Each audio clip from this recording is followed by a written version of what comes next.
ভোটে অনিয়ম অপকর্ম হলে গণমাধ্যমে প্রচার করা হবে বলে আশা প্রকাশ করেন প্রধান নির্বাচন কমিশনার কাজী হাবিবুল আউয়াল। সকালে নির্বাচন কমিশন ভবনে উপজেলা নির্বাচন নিয়ে অনুষ্ঠিত সংবাদ সম্মেলনে এ আহ্বান জানান তিনি। আগামীকাল ১৪০টি উপজেলায় প্রথম ধাপের ভোট গ্রহণ অনুষ্ঠিত হবে। সকাল থেকে নিজ নিজ উপজেলার সহকারী রিটার্নিং কর্মকর্তার কার্যালয় থেকে নির্বাচনী সরঞ্জাম বুঝে নিচ্ছেন প্রিজাইডিং কর্মকর্তারা।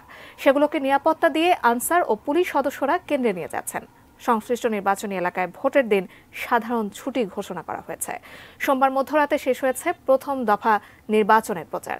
মন্ত্রী এমপিদের স্বজনদের কারণে কমিশন বেকায়দায় নেই জানিয়ে প্রধান নির্বাচন কমিশনার জানান, প্রভাব বিস্তার রোধে কাজ করছে কমিশন।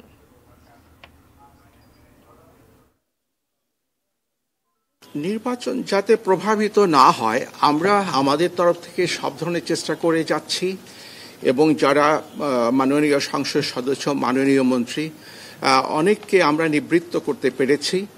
আবার অনেকে হয়তোবা এলাকাতে আছেন এবং সরকারের তরফ থেকেও আমরা যতদূর দেখেছি, সেটা দলীয়ভাবে হোক বা সরকারের তরফ থেকে হোক, যাতে নির্বাচনটা অবাধ ও নিরপেক্ষ হয় এবং কেউ যেন প্রভাব বিস্তার না করেন, সেদিক থেকে নীতিগত সিদ্ধান্তটা খুব স্পষ্ট করে জানিয়ে দেওয়া হয়েছে।